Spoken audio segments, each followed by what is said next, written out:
What is going on, Team XK? Coming here with a quick update on DXY, aka the dollar. We're at a critical level, and it's actually quite surprising to me sometimes how well these support and resistance really play out here. That I've plotted out long ahead of time, right? Some of you that have been following me for quite some time and been following DXY, right? I've had this daily resistance up here at 93.435 for quite some time, at least a couple weeks now, and we have came right up to that, pretty much down to the pip, rejected off of that, and actually closed bearish back inside this bullish, short-term bullish channel that we're currently in here on DXY. So this was actually a very good sign that there's actually weakness in the dollar, right? We came up to that level of resistance, that daily resistance. We had a pretty nice rejection. We're back now in that bullish channel. So if this bullish channel, does hold and it is respecting, we should be anticipating a move back down to the bottom of it, which we could potentially be seeing a daily support come in at 92.750. So we should be anticipating that to happen, as long as they don't taper, right? We do have that FOMC meeting starting tomorrow, right, on Tuesday. It's a 2-day event. We'll see how that continues to play out, but I'm not expecting them to taper, which should be negative or bearish for the dollar here. Just because it should be doesn't necessarily mean it does, right? Nowadays with the markets, fundamentals just don't play as much of a role as they used to in the markets. So we just have to take that kind of with a grain of salt.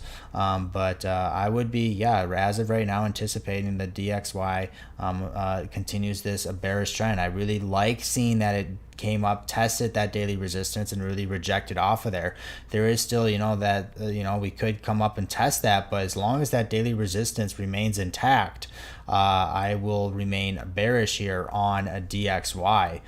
Expect some volatility during the FOMC meeting, right? So on the smaller time frames, we'll see some pretty aggressive moves, and then we'll just have to see how this continues to play out. Let's look at some of these other time frames here, right? We are beginning to trade below that 3-minute 200 MA here, right? That acted as a pretty strong level of support, right? When we really pull this thing out, right? We were at the bottom of that bullish channel, broke out above the 3-minute 200 MA, slightly traded below it, but really we're in a state of consolidation, then had another move up, and now we're trading below it here. So slowly on the downside, and again, as you can see, wow, that's just impressive.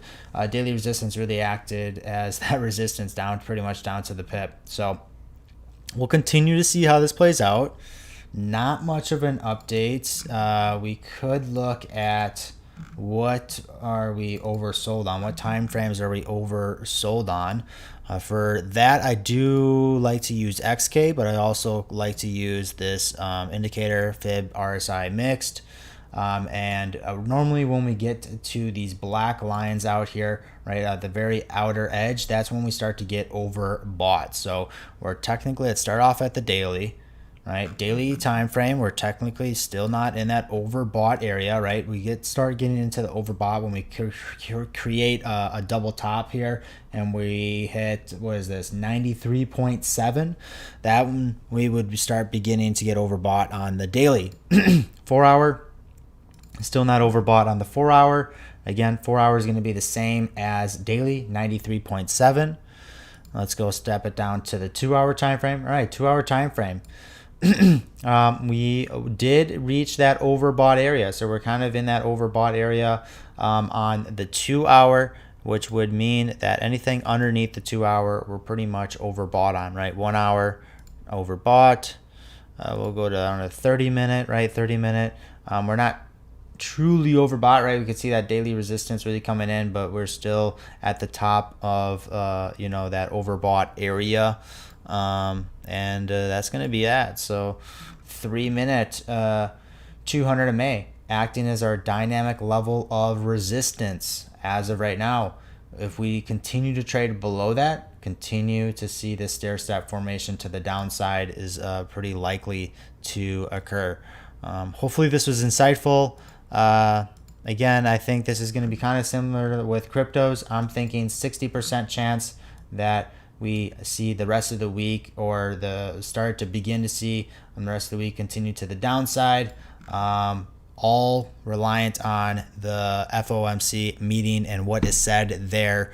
That is the catalyst event here. So be cautious, use good risk management on your trades.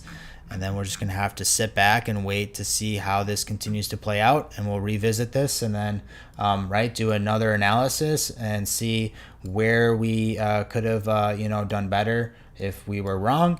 And then if we were right, give ourselves a pat on the back. As always, everyone, may the trades be with you all.